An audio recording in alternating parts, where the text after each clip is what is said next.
Hello students, today's video is on sources and control of quality variation, in which we will be discussing that what are the main sources or reasons due to which there are variations in the quality, and also how we can control the quality variation. So we all know that what quality is. Actually, it is the accumulation of various techniques of industrial management by which the product of uniform acceptable quality or nature is manufactured. So quality control in pharmaceutical industry includes efficacy, safety, quality and compliance. So after that we will be discussing what are the main reasons or what are the variations related to quality. So in simple way, what the variation term is, so actually it is the difference between the ideal situation or the standard situation and the reality. So we compare the results with the standards, and if there is any difference, that is called as variation. So as per quality management, variation is change in data, unexpected results or changes in the production quality. If we see any raw material comes in the company, and after that by various process the final product is produced. If there is any mistake in any of the step in the whole process, then it will be the quality. So type of errors are also the reasons for the quality variations. If we understand the errors, then it could be divided into two parts. First is systematic or determinate error, and second is random error or indeterminate error. As the name suggests, in the systematic error, the error is reproducible and can be discovered and corrected. But in the case of random error, it is caused by uncontrollable variables which cannot be defined or eliminated. If we see about systematic errors, then basically they are of three types. First is instrument error, second is method error, and third is personal error. So if we see about instrumental error, then there are various areas like if there is any problem or any difficulty or failure in calibration, or if any of the part of the instrument is degraded or it's not working properly, if there is variation in the power, or if there is variation in any of the other determinants like temperature, humidity, etc. Then second is we see that these errors can be corrected by calibration or proper instrumentation maintenance. That is why they come under systematic error. Second is method error. If due to no ideal physical or chemical behavior, completeness and speed of reaction, then the interfering side reactions or sampling problems, these errors could be observed, and these errors can be corrected by proper method development. Third is the personal error. Personal error means when the measurement requires proper judgment, or we say that if the person according to his own uh, is his own ability, if he does wrong judgment, or there is any type of manual errors, then they will be coming under personal errors, and they could. So if we see the various sources of quality variations, then they are categorized into four categories. First is the material or the raw material. If there is any type of variation in the quality of the raw material, then it could be due to the changes or difference in suppliers, or it could be due to changes in batches of the same supplier, or it could be variation within a batch. Then second comes machines. Machines means equipment that you are using. If there is any variation in the equipment or different in adjustment, or there is aging of machines and improper care of the machines. Then third is method. As we have seen that if we use wrong procedure, inadequate procedure, or due to personal or manual errors, there is negligence in performing any of the step of the method. Then fourth is related to personals or men. It could be due to improper working conditions, or due to inadequate training and understanding, the lack of interest and emotional upheavals, or due to the dishonesty, fatigue or carelessness or overworkload of the persons who are working in the company or industry. So these are important sources of the quality variations. So if we see that how we can control the quality variations, so basically there are 4 points. Initially in any company, the raw material is purchased. So first step is the material control. Then second, the material is sent to the manufacturing area where the production occurs. So in the manufacturing practices, we can control for variation. Then after the product is manufactured, it is packaged. So the packaging is controlled and there is distribution. So here it could be like after manufacturing it is distributed to the packaging area, or distribution is also after packaging the distribution to the final product. So here in these 4 areas we can control so that there are least quality variations. So the first area for the control was material control.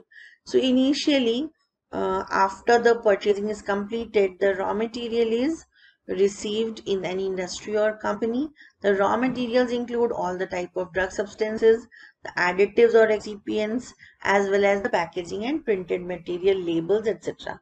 All these are raw materials. So initially when the raw material is received, then what you have to do is you have to check that all the raw material is of proper standard and quality as we have given in the purchase order. Then the record is maintained of the containers, labels, then lot number is checked, then percentage purity, expiry date of raw materials. All these things are checked and properly record is maintained. Then after receiving of the purchased raw material, they are taken for testing the samples of raw materials. So here testing is done for percentage purity, adulteration or all the type of quality check. So for sending the samples, we have to collect the samples, we have to label properly the samples, and we have to maintain the record of the samples. Then after the results are obtained, what we do is we systematically store all the raw material. It could be stored like alphabetically or according to the physical nature, and we have to maintain proper storage conditions like the biological products or the products which need refrigerated conditions or cool conditions. They are stored in that way. And in the storage, first in first out, that is main important principle that has to be followed. And the most important thing is you have to maintain the record of each and every product so that no negligence or no variation is observed. So second step comes the manufacturing. So we have to control the various steps or procedures related to the manufacturing. So if we see about the manufacturing, then there are 4 areas. First, personnel or persons involved. Then second is the equipment and building. Then there is production procedure control, and last is control of records. So we know that according to GMP, you have to follow all the guidelines, and you have to control all the standards that has to be maintained as per GMP. Now specific procedures has to be applied to attain the best quality. Especially we know that standard operating procedures have to be applied, and we will have to try to maintain the standards as per it is decided by the company. So next comes the personals or the manpowers involved. The first and foremost important thing is that you have to appoint educated and well-trained persons in your company or industry. Then for that there should be proper selection procedure. Then after appointment there should be proper training of these personals in all the departments, like if they are in production department, packaging or labeling department. And also time to time special lectures have to be arranged for them. Then there are various less educated people in the company. For them special lectures have to be arranged so that they could understand the basics of the company and as well as the basic procedures in which they are involved. Then they should be aware of the fact that what is the importance of the life saving. They should be warned about all the dangers of their mistakes and errors. They should be properly educated. There should be properly educated supervisors working above the workers, and the supervisor should always be there, so that in case of any trouble or question, they must be available to solve the problem. Second area is equipment and building. So the equipment and buildings which we are using for storage, processing, checking, packaging, the building should have suitable design, size, construction and location. As we have already seen in GMP, that GMP gives the guidelines for the equipment and building, so we have to follow them. If we are following it, then the chances of variations are very less.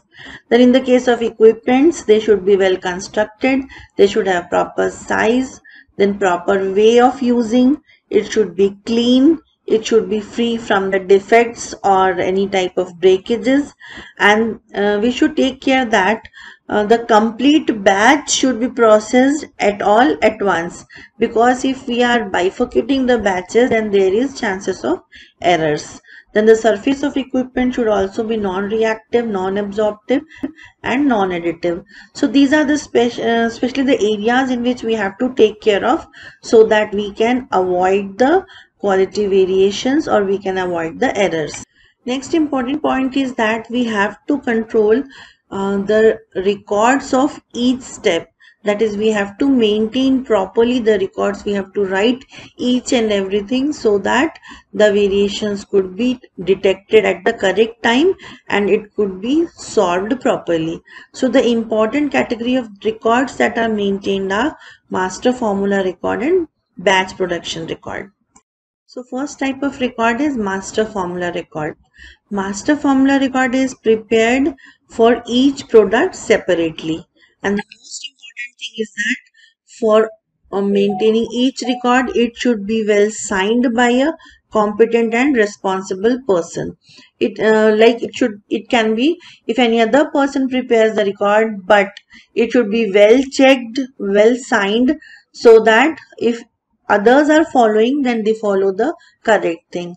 And the language used in the master formula record should be clear, simple, so that it cannot be misinterpreted, as they have to be followed by each and every person who will be related to the product making. And it should be checked by another competent person and must be countersigned. So in the master formula record, generally they have 2 or 3 signatures. So when we are preparing master formula record, we should see that the following information should be included in it, like name of the product, dosage form, strength, then complete list of the ingredients including drug, its quantity, as well as the additives or excipients used.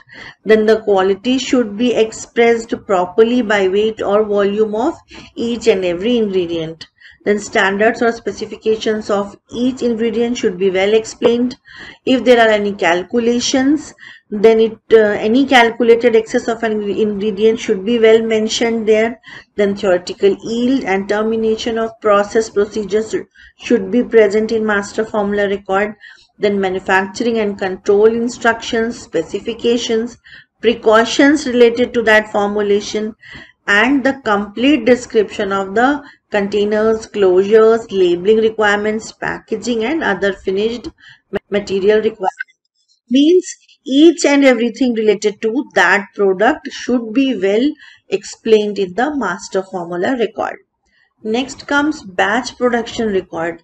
It is prepared, maintained and controlled for each batch of the product.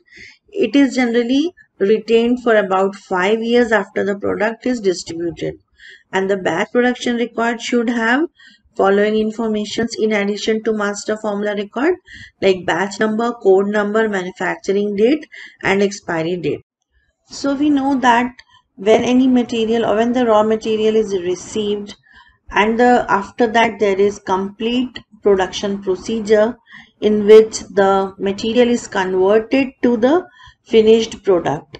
So from material coming to the delivery of the final product, in between the procedures related will be considered in production procedure control. So we know that when we are preparing any product, then there are various types of quality control parameters, and they are done so that the variations are avoided. So when we do quality control parameters during the process, then we know they are called as in-process quality control parameters, and they are done by quality control department. Then when the finished product is prepared, after that also quality control product is done, and both these categories will be included in the production procedure control. So both quality control and production departments are responsible for the production procedure control. So for production procedure control, you can see that IPQC tests are done differently for various type of dosage forms. Like for solid dosage form, that is tablet and capsules. Then for semi-solid like ointment, creams, jellies, gels. Then for syrups and suspensions like monophasic, biphasic dosage forms. Then for injectables. So here if we see about tablets and capsules, then drug content is determined. It should be properly done so that the variations are avoided. Then moisture content of granules, then assay of the active constituents or ingredients, then weight variation, hardness test, disintegration test, means all for all the official and non-official quality control parameters, they should be properly done. Similarly for semi-solid, we know that we perform drug content determination, assay, uniformity, homogeneity, viscosity, specific gravity, filling and leakage test. Then for suspensions and syrups, also drug content is common for each, assay of active ingredients common. Then in this we do pH, then weight per ml and particle size. Similarly for injectables, the difference is in pyrogen test, stability test, leakage test and checkup of particulate matters. So this is just a summary that when we perform the IPQC test, then they should be performed very well and the control should be done to avoid quality variations. So when the finished product is ready, then they are sent for packaging. We package them in primary, secondary and tertiary containers, or primary, secondary and tertiary packaging is done. So packaging control is also very important before sending the product to the market. So when the product comes in packaging section, it should be packed in recommended containers. There should not be any mistake in the case of labeling and writing of batch number and other details. And the packaging material is used according to the nature and distribution of product so that the packaging material does not react with our product or should not degrade the product. When the finished product is ready, means it has properly packaged, properly labeled, then they are sent to the market. So these samples are properly packed and properly the record is maintained of these samples, and it is observed that they are packaged in the same pack as they are marketed, and they are kept for years in order to examine or test the material for any purpose or necessary demand. So thank you so much. Keep watching, keep learning, stay connected with our channel, and do like, share and subscribe the channel SRIP Edu Farmer. So all the best for your exams.